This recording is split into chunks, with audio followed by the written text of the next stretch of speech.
Salut très chers camarades, la semaine dernière nous avions vu comment supprimer ses données personnelles à partir de son adresse mail. Aujourd'hui je vais te donner des astuces pour protéger tes données personnelles en amont. On voit ça tout de suite après l'intro.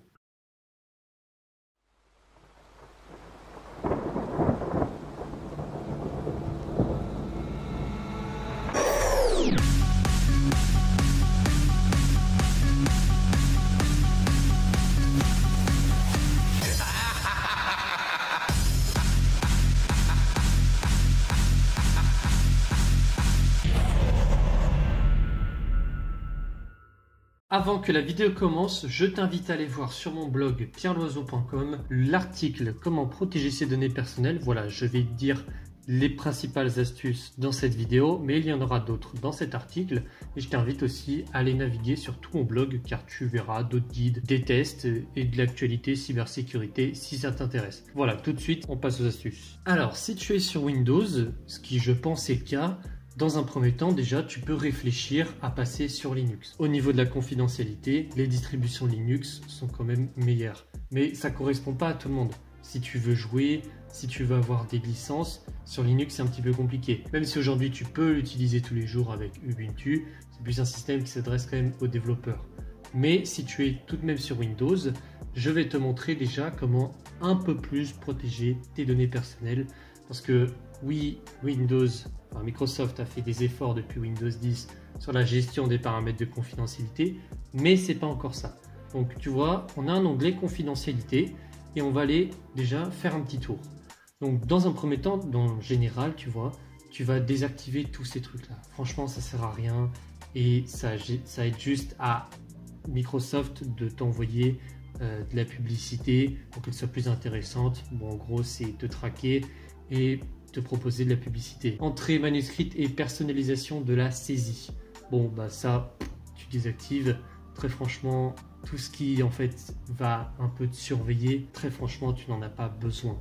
À moins que vraiment tu aies une utilisation spécifique, mais je vois pas laquelle, bah, tu laisses. Mais honnêtement, fais un petit tour et tu verras que la plupart des options, tu n'en auras pas besoin.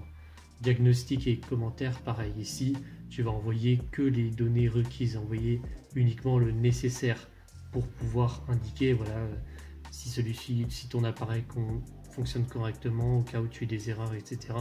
Mais tout le reste, expérience personnalisée, tout ça, autoriser Microsoft à utiliser vos données, non, ça tu supprimes. Tu peux même supprimer les données de diagnostic, mais moi je l'avais déjà fait en amont, donc il n'y a pas grand chose. Mais voilà, il faut à tout prix que tu désactives, comme ça tu minimises vraiment ce que ton ordinateur, ce que ton système envoie à Microsoft. Ici tu as historique des activités, alors je sais plus si c'est activé de base, mais moi je désactive tout, enregistrer l'historique de mes activités. Bah non, c'est pas possible, vraiment c'est pas possible que j'envoie à Microsoft l'historique de mes activités. Donc très honnêtement, moi je te conseille de désactiver. Ici, si tu as des comptes, voilà, moi j'ai un compte pour Microsoft Word, et bah tu désactives. Voilà. Il n'y a pas besoin d'activer. Et tu peux également effacer l'historique des activités. Ça peut vraiment être bien. Quand j'ai désactivé toutes les options, je l'ai fait une fois, donc je t'invite à le faire pour effacer l'historique de tes activités. Autorisation Windows au niveau des voix, ça pareil. Bon, j'espère que c'est pas, normalement c'est désactivé de base, mais si ça ne l'est pas, tu désactives. Très franchement, ça ne sert à rien. Et voilà, ton micro il sera toujours allumé. Utilisez votre voix pour la dicter. Bon, à moins peut-être que tu aies des problèmes à écrire, ou peut-être que tu apprécies ce système de Windows. Si tu as un bon micro, si c'est pas le cas, si tu n'utilises pas, tu désactives. Localisation, très important, évidemment, tu désactives ta localisation. Si tu n'as pas de compte Microsoft, il me semble que ça désactive automatiquement, mais je ne suis pas sûr. Mais voilà, tu désactives ta localisation. Alors ils disent, voilà, si tu peux autoriser la localisation, si tu te fais voler ton ordinateur portable peut-être, mais très honnêtement, bon, si tu te le fais voler, les mecs ils sont quand même malins, c'est pas la localisation qui va t'aider à retrouver ton ordinateur portable. Tu as juste à retirer le disque dur et c'est bon quoi. Donc voilà, tu désactives et comme ça bah, tu envoies beaucoup moins de données sur ta localisation à Microsoft. Ensuite, caméra, il y a des applications évidemment on ne peut pas supprimer la caméra. Par exemple, moi des fois quand je fais des vidéos et j'ai besoin d'enregistrer, j'utilise la Xbox Game Pass, donc je l'active, sinon je la désactive pratiquement tout le temps. J'utilise aussi caméra, tu vois, je l'ai utilisé pratiquement il n'y a pas longtemps. Ça peut se faire au fur et à mesure, mais les applications comme Hub de commentaires, Microsoft Store, Visionneuse 3D, visionneuse web de l'application de bureau, ça non, ça tu désactives. Là par exemple, évidemment, tu vas autoriser les applications de bureau à accéder à ta caméra parce que tu as, voilà, si tu utilises Teams, Skype, Zoom, etc. ou Microsoft par exemple, quand tu dois faire des Know Your Customer, donc quand tu t'inscris par exemple sur un site de crypto-monnaie et qu'on va te demander de te prendre en photo avec par exemple un papier ou pour confirmer ton identité, bon faut quand même que tu l'actives. Mais si tu n'utilises pas souvent ta caméra, tu peux, voilà, désactiver et comme ça, tu auras à activer une ou deux fois peut-être par mois si tu n'utilises vraiment pas souvent la caméra. Donc ça peut être intéressant. Moi je laisse activer parce que j'utilise assez souvent ma caméra. Mais voilà, si tu n'as pas besoin d'utiliser souvent ta caméra, désactive et active uniquement quand tu t'en sers. Microphone, ça c'est exactement pareil que pour la webcam. T'as quand même, je pense que tu utilises ton ordinateur parfois pour faire des appels sur Skype, sur Discord, donc c'est quand même chiant de désactiver à chaque fois. Mais voilà, par exemple de base Cortana c'est activé, ça c'est immédiatement tu supprimes. Je vois pas qui utilise Cortana et c'est vraiment un prétexte juste pour utiliser ton micro à chaque instant. Donc ça tu désactives, c'est obligatoire. Caméra, si tu n'utilises pas ta caméra, tu désactives. Photo Microsoft, moi j'ai laissé activer, et Xbox Game Bar, j'active, tu vois, parce que en ce moment j'enregistre avec mon micro, donc je suis obligé d'activer. Mais généralement, une fois que j'ai fini, je le désactive. Et ça, c'est pareil, hein. Tu vois, je joue un petit peu à CSGO. Je suis obligé d'activer le micro, sinon ça va être un petit peu chiant. Ou pour Discord, etc. Donc, je te conseille de le laisser activer. Si tu n'utilises pas, ça peut arriver, voilà. Et tu désactives. Mais moi, j'utilise, donc il faut quand même que j'active. Activation vocale. Autoriser les applications à utiliser l'activation vocale. Non, ça tu désactives. Ça c'est, je vois vraiment pas à quoi ça peut servir. Donc évidemment tu désactives, hein, Cortana, tout ça. C'est évidemment une option qui va envoyer des informations personnelles à Microsoft. Même s'ils ne s'intéressent pas à toi, ça peut toujours servir un jour. Donc on désactive. Notification, ça très honnêtement, tu peux désactiver. Mais moi généralement, je l'active parce que si une application doit t'envoyer une notification, moi par exemple j'avais des logiciels de benchmark ou d'overclocking, et quand il y avait un problème, j'active sur mon ordinateur.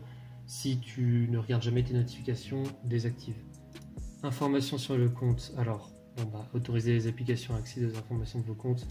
Évidemment, tu désactives, mais ça dépend vraiment de toi, hein. Si tu as des options qui sont utiles, ne t'amuse pas à les désactiver. Mais si vraiment tu les utilises pas, franchement, ça sert à rien. Ensuite, dans contact, moi j'ai pas de contact, donc très honnêtement, je désactive.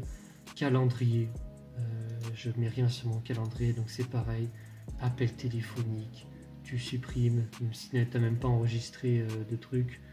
Historique des appels, voilà. Courrier électronique, tu désactives. Les tâches, tu désactives. Très honnêtement, qui utilise ça? Les messages, c'est pareil. En fait, toutes ces applications, tous ces petits trucs, moi je préfère désactiver, tu vois. Autre appareil, communiquer avec des appareils découplés. Non, très honnêtement. Application en arrière-plan. Ça, évidemment, tu es obligé de laisser des applications en arrière-plan. Par contre, ce que tu peux regarder, c'est que tu as des applications en arrière-plan déjà qui peuvent te prendre des ressources, mais surtout qui peuvent récupérer des informations personnelles. Typiquement, Cartes, on désactive. Cortana, on désactive. Mais par exemple, des choses comme centre de configuration des graphiques Intel, si ça touche à ta carte graphique, c'est la carte graphique intégrée au processeur, n'y touche pas trop, tu vois. Ça va pas vraiment te faire de mal. Et capture d'écran, moi j'utilise. Les astuces, ça tu peux désactiver. Alarme et horloge, moi je n'utilise pas. Enregistreur vocal, pareil. Forfait mobile, pareil. Hub de commentaires, c'est pareil. Les messages, j'utilise pas. Microsoft Store, je n'utilise pas. Paint, pareil. Obtenir de l'aide, je n'utilise pas. Mais tu vois, tu désactives un peu vraiment ce que tu n'utilises pas. Tout ce qui est sécurité Windows, Realtek Audio Console, évidemment, ça tu ne désactives pas. Tout ce que tu utilises, tu ne désactives pas. Et pense bête, tu désactives. Voilà, je pense que ce que j'ai désactivé, c'est à peu près commun à beaucoup de personnes. Donc je te conseille de désactiver. Téléchargement automatique des fichiers, ça normalement c'est désactivé. Les documents, autoriser les applications à accéder à votre bibliothèque de documents. Bon bah ça, non. Images, ça c'est pareil. Bien sûr, des fois, il peut arriver que vous cochiez une option et que vous vous en rendez pas compte, mais ça l'utilise. Généralement, vous serez informé. Et si là, par exemple, vous utilisez des applications qui ont besoin d'accéder à vos images et que vous vous rendez compte que vous venez de désactiver, on va penser à ce que vous venez de faire. Vous voyez, que vous ne vous retrouvez pas comme un con, l'application a une erreur, on n'arrive pas à accéder à vos images. Bon, bah, souvenez-vous que vous venez de désactiver ça. Vidéo, c'est pareil. Hop. Et système de fichiers, c'est pareil, on désactive. Donc, une fois qu'on a touché à cet onglet confidentialité qui mérite vraiment de s'attarder dessus, la prochaine astuce, c'est de se rendre dans presse-papier et de désactiver l'historique du presse-papier.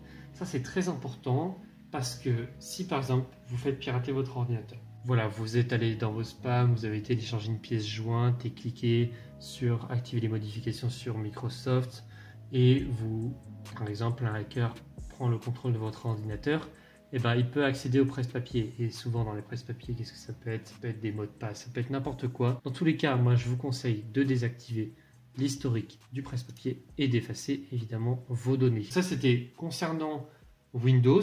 Évidemment sur macOS, il y a sûrement des paramètres de confidentialité. Je vous laisse aller regarder propriétaire de macOS. Moi je ne connais pas ce système, mais très certainement que dans paramètres, il doit y avoir un onglet confidentialité ou sécurité et vous allez pouvoir désactiver ce que vous envoyez à Apple. Sur smartphone, si tu n'utilises pas d'ordinateur pour faire ta navigation tous les jours, tu coupes ta géolocalisation, ton Wi-Fi quand tu n'en as pas besoin. Ça, c'est des réflexes de base, tu vois. Et tu désactives le Wi-Fi à l'extérieur surtout, car les bornes qui sont détectées sur l'appareil sont ensuite enregistrées. Donc il y a la possibilité d'avoir le traçage de ton téléphone. Tu peux également naviguer dans tout ce qui est mise à jour et sécurité ou confidentialité dans le système de ton smartphone et de désactiver tout ce que tu n'as pas envie que ton téléphone envoie comme information. Voilà. Ensuite, seconde étape pour protéger tes données personnelles, c'est de changer ton navigateur web. Si tu utilises Google Chrome, moi je te conseille de le désinstaller. C'est vraiment le navigateur qui envoie le plus de données sur ta navigation. Donc je te conseille Firefox. Voilà, Firefox c'est la fondation Mozilla. C'est un navigateur web qui est vraiment transparent et honnête sur la vie privée. À cela, je te conseille d'ajouter un bloqueur de pub. Donc tu as AdBlock Plus ou uBlock Origins qui va permettre de limiter ton exposition à la publicité et éviter aussi de cliquer n'importe où. Tu peux également installer l'extension Web of Trust qui te permettra en fait de te renseigner sur la réputation des sites web où tu te rends, où tu te connectes à l'aide d'un feu tricolore. Donc si c'est vert, tu risques rien. Si c'est jaune, tu devrais te méfier. Et si c'est rouge, tu devrais fuir. Voilà, c'est basé sur les retours des utilisateurs, mais c'est une bonne application. Également, il faut que tu changes de moteur de recherche. Alors, je sais, Google, c'est plus de 90% des recherches faites sur Internet. Moi-même, j'utilise Google quand je dois faire des vraies recherches Internet. Mais si tu utilises Internet pour aller tous les jours sur Facebook ou sur des forums, très honnêtement, tu peux te permettre de changer et tu vas protéger tes données personnelles au maximum. Donc, je te conseille, tu as Qwant, qui est français, qui est vraiment très transparent, pareil, sur les données personnelles. Et tu as également DuckDuckGo, qui est américain. Et lui, vraiment, c'est le plus connu. Il est vraiment centré sur la vie privée à fond. C'est les deux moteurs de recherche que je peux te conseiller. Entre les deux, il n'y a pas beaucoup de différence. C'est juste une histoire de goût. Quoi qu'il en soit, ne supprime pas tout de suite Google si tu vois que tu peux faire les mêmes recherches sur DuckDuckGo, etc. Voilà, il faut que tu regardes si ton quotidien peut s'adapter au nouveau moteur de recherche. Et comme ça, après, tu prends le temps de t'adapter et progressivement migrer vers l'un des deux moteurs de recherche, donc Qwant ou DuckDuckGo, pour t'adapter au mieux. En fait, si tu fais ça, si tu passes directement de Google à DuckDuckGo, tu vas te dire c'est quoi ce moteur de recherche, tu vas pas aimer, c'est sûr. Alors que si tu prends le temps de le découvrir, donc petit à petit tu vas intégrer DuckDuckGo, concurrentes et faire tes recherches sur ces moteurs de recherche et ainsi protéger un peu mieux tes données personnelles. Quoi qu'il en soit, toutes ces méthodes, c'est bien, tu vois, protéger Windows, changer de navigateur et de moteur de recherche, mais tout ça, ça sert à rien si toi, tu ne fais pas attention à ta vie privée. Sur les réseaux sociaux, il ne faut pas que tu envoies n'importe quoi, tu vois. Il faut que tu fasses également un nettoyage si tu as déjà envoyé des photos compromettantes ou que tu as envoyé des données, par exemple la ville dans laquelle tu vis, etc. et minimiser ton empreinte sur les réseaux sociaux. Alors, tu n'es pas obligé de supprimer tout, hein, mais si imagine, il y a quelqu'un qui accède à ton profil, quelqu'un que tu n'aimes pas et qui voit vraiment toutes tes conversations privées. Et bien supprime toutes ces conversations, ces images qui te gêneraient en fait. Si le mec était en face de toi, que tu ne l'aimais pas ou que tu ne le connais pas et qui voyait tout. Parce qu'en fait, ce qui s'est passé, c'est que quand Edward Snowden a révélé l'affaire de surveillance de masse des États-Unis, il a révélé un logiciel qui s'appelait XKeyscore. Et en fait, ce logiciel permettait d'avoir accès à tous les messages privés possibles. Tu peux aller voir ma vidéo sur comment supprimer tes données personnelles à partir de ton adresse mail. Alors, ça ne concerne pas les réseaux sociaux, mais au moins tu auras de quoi supprimer tes données personnelles qui sont conservées par les entreprises. Également, quand tu navigues sur Internet, il faut que tu te méfies de tout ce qui est gratuit. Ne télécharge pas de crack de logiciel sur la première vidéo YouTube qui passe, hein, même si tu as envie de télécharger Sony Vegas Pro. Tu fais attention aux sites que tu visites. Ne mets pas ton mail ou ta carte bleue n'importe où, ça va de soi. Et tu fais attention à ta navigation. Sur les sites Internet, même si tu visites régulièrement, il faut que tu prennes le temps de regarder les conditions d'utilisation des cookies. Évidemment, tu n'es pas obligé d'y faire attention, mais c'est préférable pour tes données personnelles. Également, il faut que tu choisisses pour chaque site où tu t'enregistres un mot de passe différent. Il faut que tu aies au moins 12 caractères, des majuscules, des chiffres et des caractères spéciaux. Et il faut surtout que ton mot de passe ne soit pas lisible. Tu vois, moi si je mets Pierre_78, alors oui, tu as peut-être une majuscule sur le P, tu as un caractère spécial avec l'underscore, des chiffres, mais Pierre c'est un mot qui vient du dictionnaire, tu vois. Donc il faut que tu évites ça au maximum. Enfin, pour conclure, il faut que tu sois patient. Il faut que tu adoptes une à une ces méthodes. Alors, sur Windows ou sur macOS, sur ton smartphone, tu peux d'ores et déjà supprimer tous les paramètres de confidentialité qui te dérangent, ça c'est sûr. Mais par exemple, changer de moteur de recherche ou de navigateur, je peux comprendre au début, c'est pas facile. Ou d'adopter le réflexe de toujours couper géolocalisation Wi-Fi, pareil. Mais si tu adoptes ces méthodes, dans quelques semaines déjà, ton expérience de navigation sur Internet, j'en suis sûr, il sera beaucoup plus fluide et agréable. Tu n'auras plus l'impression d'être surveillé, tu vois, surtout avec les bloqueurs de pub. Et surtout, tu seras beaucoup plus malin, tu vois. Tu vas aller sur un site et tu vas voir le minimum d'empreintes que tu laisses derrière toi. Aujourd'hui, très franchement, un mec qui sait protéger sa data, c'est un mec qui est un peu plus intelligent dans la société, qui sait mieux s'en sortir. Car aujourd'hui, le marché de la data, des données personnelles, il est énorme. Voilà, j'espère que cette vidéo t'aura plu. N'hésite pas à aller lire l'article dans la description sur mon blog, car j'ai pas tout dit dans cette vidéo. Il y a encore 2-3 astuces que tu peux retrouver dans l'article. Également, je t'invite à t'abonner sur cette chaîne YouTube. Tu retrouveras des vidéos cybersécurité, blockchain et des tutoriels, voilà, comme ici, pour t'apprendre à protéger ta vie privée sur Internet. En tout cas, c'était Pierre Loiseau. Je te remercie d'avoir regardé cette vidéo. Salut camarades.